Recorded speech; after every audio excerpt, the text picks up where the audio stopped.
اسے بتانا کہ میرے ہاتھوں کی سرسراہٹ نے اتنا مفلوج کر دیا ہے کہ چٹکیاں بے اثر ہوئیں۔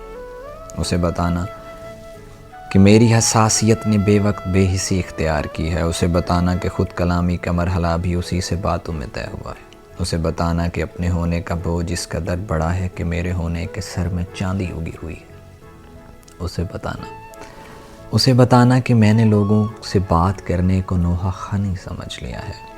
اسے بتانا کہ روشنی کا جواز یوں بے جواز ہے کہ میں دیکھنے کی طلب سے دامن چھڑا چکا ہوں۔ اسے بتانا کہ میری سانسوں کے سارے نیزوں نے میرے سینے کو قبر اصغر سمجھ لیا ہے۔ اسے بتانا کہ میرے ہاتھوں کی انگلیوں نے خلا کو زخموں سے بھر دیا ہے۔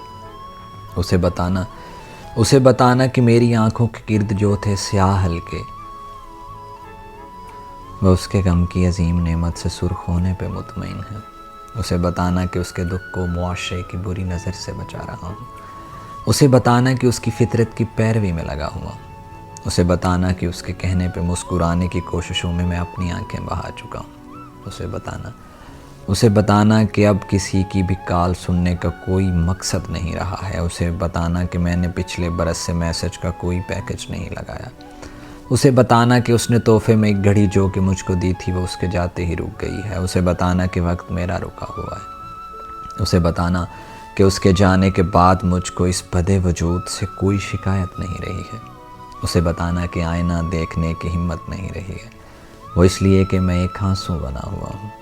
اسے بتانا کہ میری آواز میرے چیخوں کا ساتھ دینے سے منحرف ہے۔ اسے بتانا کہ میرے کانوں میں اس کے جانے کی چاپ یوں بس گئی ہے جیسے میرے مقدر میں وہ نہیں ہے۔ اسے بتانا کہ اب مجھے بے جواز ہونے کا قرب آرام دے رہا ہے۔ اسے بتانا کہ دور رہ کے میں اس کے اطراف میں کہیں ہوں۔ اسے بتانا کہ وہ نہیں ہے تو میں نہیں ہوں۔ اسے مگر کچھ بھی مت بتانا، وہ رو پڑے گا۔